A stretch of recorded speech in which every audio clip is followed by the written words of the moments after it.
And welcome back, and thanks for staying with us. This is Mabel, Jong reporting from the World Healthcare Congress in Washington, D.C. You're watching WHCC TV. Thanks for being here. We are now heading into our last interviews of the day, and I'm so pleased to have Russell Davis here. He's Executive Director of the Advisory Board based here in D.C. Great to see you. Thanks, Mabel. Nice to be here. Can you tell me first what the Advisory Board is? The Advisory Board is a best practices research organization, and we work with a couple thousand hospitals and health systems. We work with about 85 health plans and really life sciences companies and everyone all across the healthcare industry. So you've pretty much seen it all in healthcare. You've touched a lot of different challenges that this sector faces. We've got a good perspective into a lot of the problems and opportunities, and we're able to look at that across a lot of the different subsectors as well. Okay, and you even say that there's a lot of myths floating around the sector. For instance, the member engagement myth. Yes. I don't know if people are going to like to hear that, because they're talking a lot about that at this meeting. That's right. It's not one of our more popular taglines, okay. This notion that member engagement is a myth, but unfortunately we're charged with speaking the truth, and this is what we do on this count. Okay, so what is that? What do you not believe that people are saying?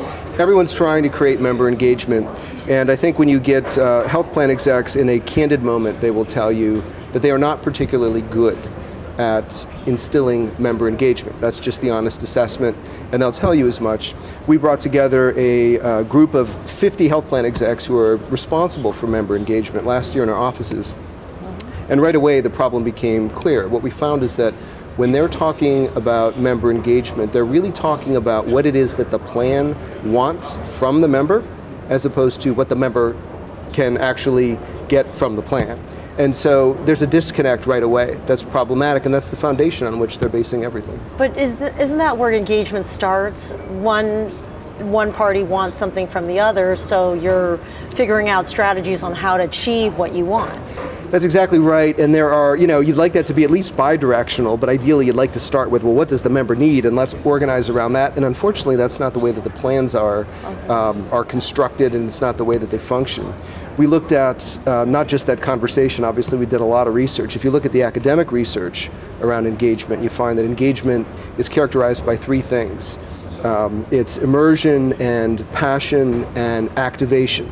All right, and so if you think about what that means in terms of how you feel about your health plan, generally members don't have it. There's not a lot of immersion. People don't spend a lot of time thinking about their health plan. You don't wake up probably and think about yours. I sure don't. There's not a lot of positive passion in terms of passion. People don't walk around with t-shirts that say, I heart my health plan. The NPS scores are very poor.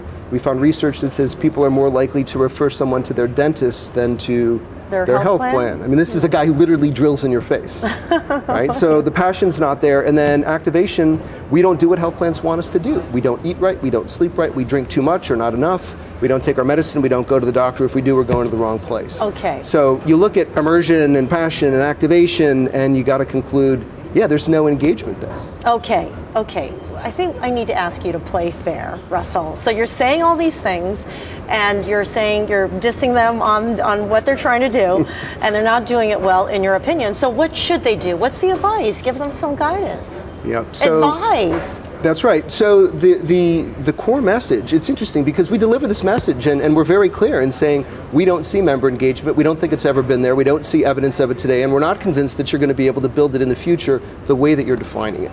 Okay. And initially there's a reaction of resistance. People say, come on, that's my job, it's in my title. But what you find is very quickly they respond and there's a sense of relief. Okay. And I've actually had people come up to me and say, thank you for saying that out loud, because I've kind of felt that in my gut for a long time, but I've not been able to put the words to it. And what it does is it liberates them to do the things they can do. So what can they do? They can work through the PCPs. The primary care physicians are a great asset for people like you and me, for individual members. We like them, we trust them, we want our advice for them. Health plans can do a lot to support the physicians in helping the members achieve their outcomes, and if they do that, the plan actually comes out looking better in the process. Just one example, but lots of evidence, and we've got a whole library of best practices of how organizations are doing things like that. Makes sense. It does seem like the advisory board likes some of the new service innovations that are out there that are engaging people or getting people to do the right thing. it's interesting when you look at things like wearables, when you look at mobile apps, when you look at some of the startups and the way that they've embraced technology, it is identifying big opportunities for the industry and for you and me as individual members, because these tools will let us do things we've never been able to do before. The challenge is if you are an incumbent health plan and you're maybe not as nimble or you don't have those capabilities, what we're seeing is a raising of the bar of what people expect, and it's going to be that much harder for organizations to change to meet that new standard. Okay, and then there's the challenge of single payer healthcare that we're trying to get to when we do finally get it. You're laughing. Wait a minute, is this Sunday morning? I know it's Washington, D.C. Are we going to meet the press now? We're talking about... Sure. But what will happen to member engagement then? In a single payer, wow, that's a great question. In a single payer world, you could see it going a couple of different ways, right? Conventional wisdom would say we're more engaged if we have financial skin in the game. And so if you move to a single payer system where you and I are paying less out of pocket, you might think, well, gosh, we're going to become less engaged, and that would be a bad thing potentially. On the other hand, you look at examples in other parts of the world. You look at England, for example. People there love the National Health Service, and I would say there the engagement is quite high. So I think it would depend on the transition, on the plan to get there, and then it would depend on what the thing actually looks like in terms of the quality of service once we have our new system. So that was about as much of a waffle as I could possibly give you, but I don't have a crystal ball. To me. Yeah. All righty. Well, thank you, Russell. Such a pleasure to speak with you. Likewise. May I ask you how you're enjoying the conference? Conference is fantastic. We've had a great time. We've got a booth downstairs, had a speaking opportunity. I've met hundreds and hundreds of people here who've been just nothing but delightful, and it's energizing to be around this place. So they've really engaged you. They have. I'm engaged. Okay. Thank you for being here, Russell. And I'm Mabel Jong. Stay tuned. We have our final interview coming up